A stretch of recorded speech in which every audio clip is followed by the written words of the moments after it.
Nice to see you. I'm good. How are you doing? You look terrible.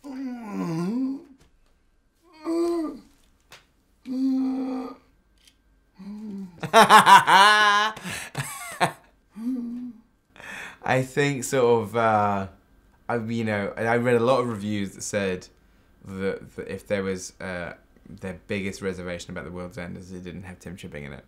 And let's point out for the record that this is Tim Chipping is on the cover of this DVD and on every poster pretty much, right? That's good going. I'm very happy that of this trilogy, and this is a nice place to be, that different people have different favourites. Because I couldn't pick a favourite. Somebody said to me, which is your favourite? I couldn't pick one. So I like it that different people say, I like World's End the best, I like Hot Fuzz the best, I like Shaun the best. That's a nice place to be.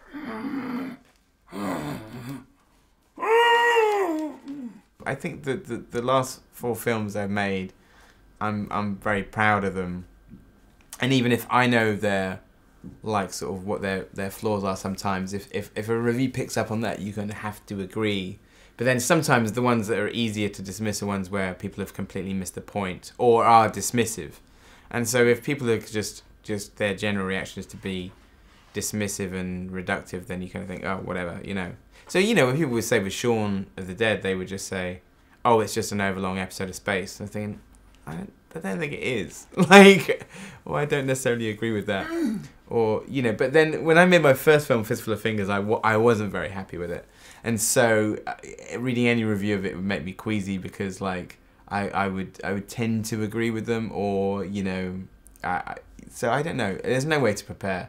And anybody who tells you that they don't take it kind of personally is lying, you know, about reviews. It's always like a sort of a very difficult thing. I'm sure there must be some people, you know, Woody Allen and the Coen brothers can profess to not read reviews, but I wonder whether that's true.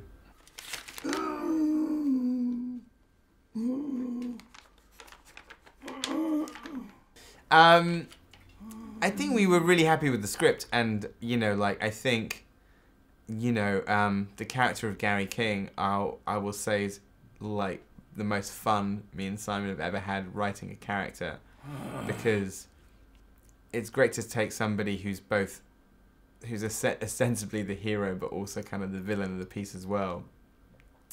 And because it's somebody that was like sort of that we know, or we are, there's elements of ourselves in there. It was like fun to sort of like kind of like create a monster in him, but also somebody that we wanted to find redemption. And like the sort of the, you know, the end of the film is about sort of like you put kind of Gary in this impossible place where for him to kind of finish his goal of this pub crawl would be a bad thing for him to do, and yet some of the audience are willing him on to get there, but then also to turn around all of his kind of like flaws and make him like the model human. So we had a lot of fun with the ending of like sort of finding sort of some kind of redemption for Gary. Saw a bit of X Factor the other day, and they came on and they announced, you know, they were splitting, and they had a greatest hits album. I was thinking, I can only like name 2 JLS hits. Why are they splitting? I thought they were big. How can you do a farewell tour when, unless I've missed something? I was thinking, are they like 3 years old? How old are they, JLS? 5? Even so, I could name like 2 singles. So I say to JLS on record, guys, keep going. Give it another 3 years. Well, we've been going longer than JLS. Like, so, and but no, listen, we never said that this was the end of me, Simon and Nick. I think we just wanted to make these 3 films a trilogy, and so the end of The World's End is quite final in terms of, although we see it as like, which people are surprised by, we see it as the happiest end of the 3 movies.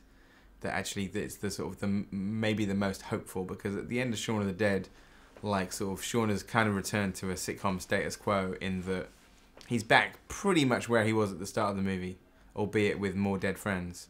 Most of his friends and family are dead. He's living with his girlfriend, but he's still with his best friend, so he hasn't actually solved the problem at the start of the movie. In Hot Fuzz, they become fascists by the end of the film, wearing sunglasses and black gloves. And they're kind of in sort of, you know, right-wing action movie, like sort of fantasy land.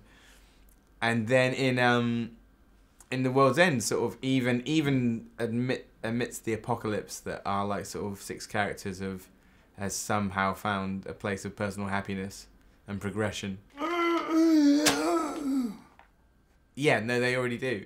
Like, even as they're watching the 3 of us sit together, it's like, it's not like we're going. It's like, no, and we, in fact, you know, like in making this film, one of the nicest things about it was just being with Simon and Nick again, you know, and actually doing the press tour, like we did like a 2-month press tour in like UK, Australia, States, Canada, and that was just fun because, you know, when we're working and stuff, we don't know on other things, we don't necessarily get to see each other, so it was just nice being with, you know, 2 of your best friends on the road. It was good.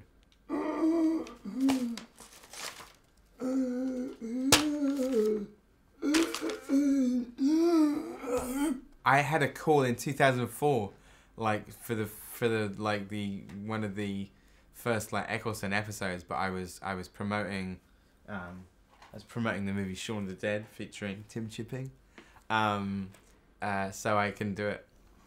But I mean the Doctor Who vibe is definitely there in terms of those are the episodes that I grew up on, was like the sort of 70s Earthbound Doctor episodes where like Tom Baker would be stranded on Earth quite frequently, and there are many of those episodes that involve like sort of quiet invasions, and they themselves like sort of inspired sometimes by like Quatermass and Village of the Damned and, you know, John Wyndham and John Christopher and stuff. So it was like an amalgamation of all of those things that used to be on TV back in the old days, like sort of on BBC Two at like 5 o'clock in the afternoon.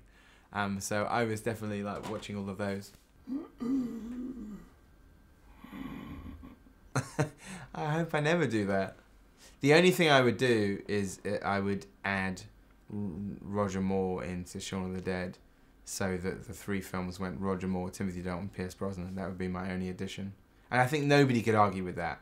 If you could put a digital Moore, it's like sort of like, and you could call it Moore Shaun of the Dead. Moore spelled M-O-O-R-E. I have More of the Dead. That's what it should be called, More of the Dead. There we go. You could digitally replace Simon with Roger Moore for the entire movie. That would be amazing. Lovely to see you again. Oh, somebody get the teaser!